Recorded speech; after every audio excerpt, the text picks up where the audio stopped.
This is Collapse Club. I'm David Baum in Seattle. These are conversations with people making an energetic and thoughtful response to collapse. Today, I'm with Kimberley Hare from Hertfordshire, England. Kim offers training and support for people who are collapse aware. Last year, she published a book called At the Edge: What Is Mine to Do and Who Can I Do It With?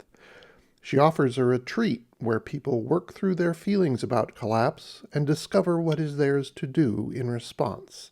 The retreat is called The Edge. So it's a 4-day retreat, about 20 people a time, and it's designed to help people to stand tall and look the whole meta crisis in the face from a place of resilience and courage and clarity, and also to help them answer that question, what is mine to do and who can I do it with? My book was published last summer of the same name. So these people, yeah, they come on this 4-day retreat, and it's just wonderful. I mean, it's certainly what's mine to do is offering that. It's really cute. They call themselves edgelings. So now, having run that since 2018 or so, there's 400 or 500 people have been through that now, and it's a really wonderful community. So they don't just go and come to the retreat and then disappear. There's kind of lots of things we do afterwards together. And so yeah, that's the main work now, as well as the Wednesday Witness Club, which is kind of like a collapse support group. And Yeah. what do you do there? It's a mixture of the work that reconnects, Joanna Macy. So we go around that spiral of the work that reconnects. We also explore adaptation in all its forms, but it's very much about helping them do the inner work to, as I say, be able to stand tall and look it in the face. But part of it is processing their grief and their outrage and their sadness. It is an emotional 4 days, but people often say to me, I expected the tears, but the laughter was a surprise. And people get incredibly deeply connected and form, people are still like best friends from the retreats that happened in 2018 and so on. So yeah, it's a mixture of individual reflection, small group work, large group work in a circle, but I see my role very much as just creating a space where they can, because I think there's a big difference between doing good work and your work. So I don't mind, what their work turns out to be, but it's important that it comes from inside. You say there's a difference between doing good work and your Your work? work, yeah, I don't yeah. understand. What does that mean? Well, I spend a lot of time talking with burned out activists, and there's a lot of good work, by which I mean I should be doing that. I ought to do that. And it might be good work, but it's the good work tends to leave people burned out and frustrated. Whereas when you find what's really yours to do, that imbues your whole life with meaning and purpose and joy, actually. That's what I'm really most interested in these days, is not skipping the grief. I think we have to go through that as a journey. But I've come to see now how being joyful as we're doing the work that we're called to do is actually it's the best resistance, it's the best radical resistance there is, I think. I love the Wendell Berry quote, be joyful, although you have considered all the facts.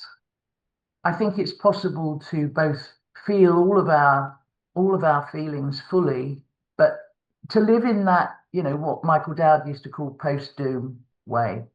So the question that I'm holding more and more is, what if collapse isn't a problem to be fixed, but is rather a portal, if you like, which holds at least the potential and the possibility of transformation, of change.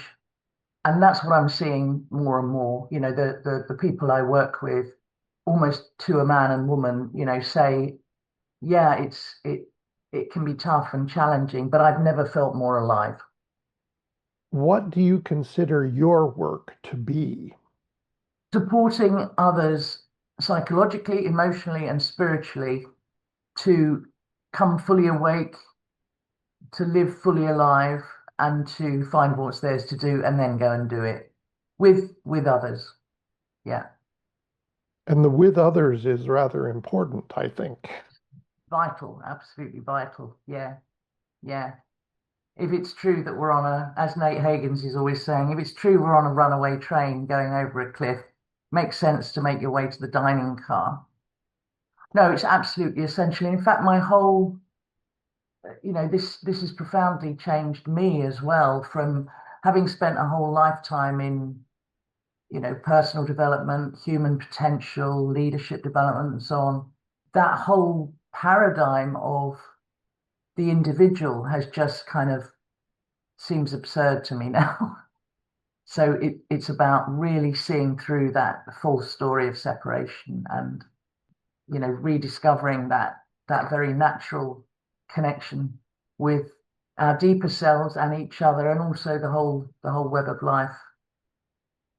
That's what I meant about it being a portal. People seem to kind of start off being, oh, I hate this, it's awful, it's so wrong, it's so bad, and I feel terrible, and I have all these feelings I don't know what to do with. And as they kind of move through that, it becomes ironically less and less about them.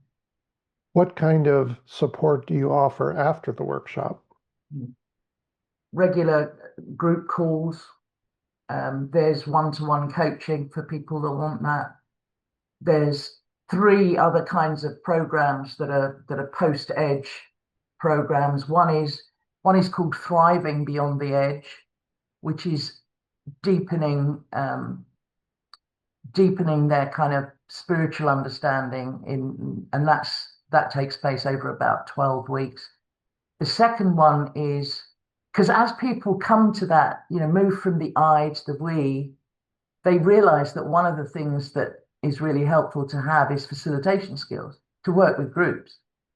So I also offer a facilitation workshop, which many people come to, so whether they're starting a climate cafe or a community garden or something in their local church, it really helps to have that set of skills.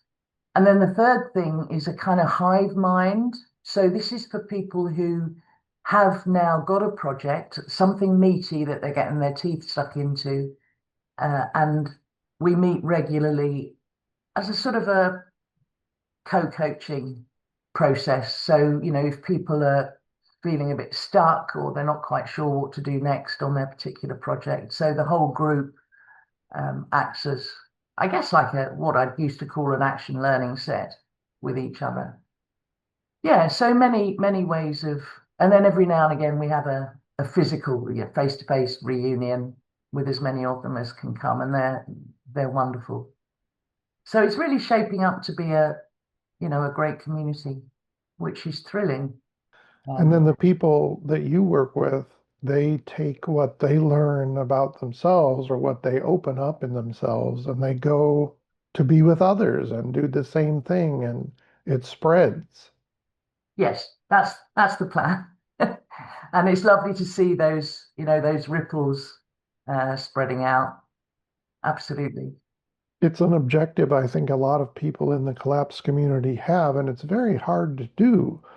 A lot of folks talk about how wonderful the online meetings are, but when they go into their community, it's really hard to make connections.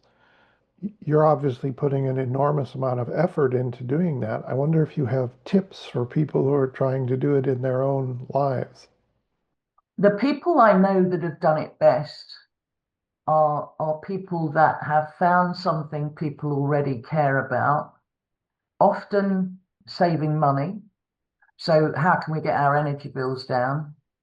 In the context of of climate, rather than going in with that as the only frame, they go in with a frame that is about connection and getting to know your neighbours, so that the relationships and the trust starts building that way. Yeah, finding something that people already care about and want. A friend of mine in the UK here called Jack Cooper started something called the postcode revolution. We have postcodes here which are like 10 or 12 houses. He's started this thing which is spreading throughout the country of, yeah, just getting together in your postcode to get to know your neighbours. And it starts off as a kind of just a social thing. If you go in with a kind of, hey guys, everything's collapsing, what are we going to do about that? At the moment, at least in the UK, you're going to get 3 to 5% of them. And the rest are still in that stage of, I can't look at it, or no, it's too dreadful, it's too big, or are just really struggling to get through the day, actually get through the week and feed their kids. You mentioned that people embark on this path to discover what is theirs to do no matter what. And Yeah, I want to focus on that yeah, phrase, no matter what.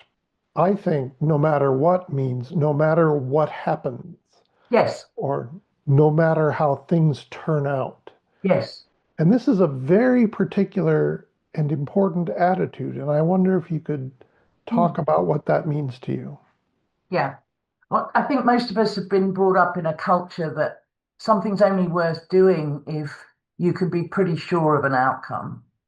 So, I guess it's what the Buddhists would call being non-attached to an outcome.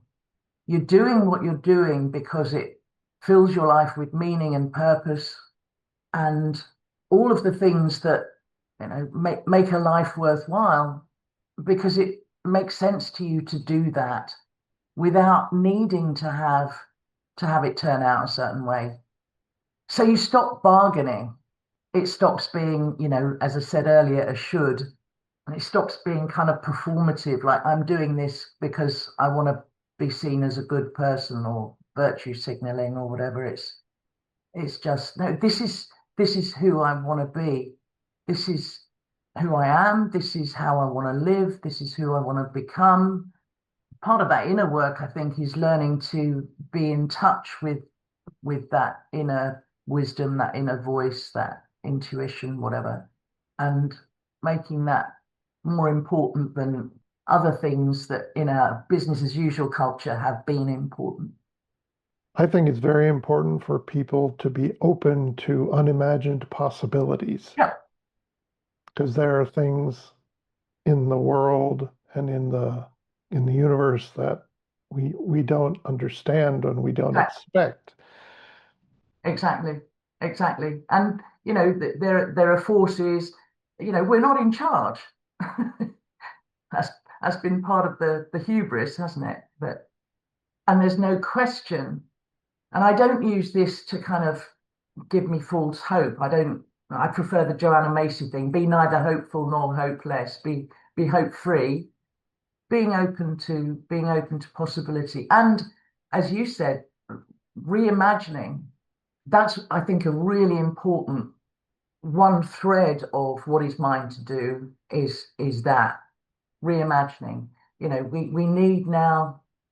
We need different stories, new stories. We need people in the arts, in movies, in music, in dance, in all sorts of aspects of culture, reimagining, as well as hospicing what will be, what may be lost.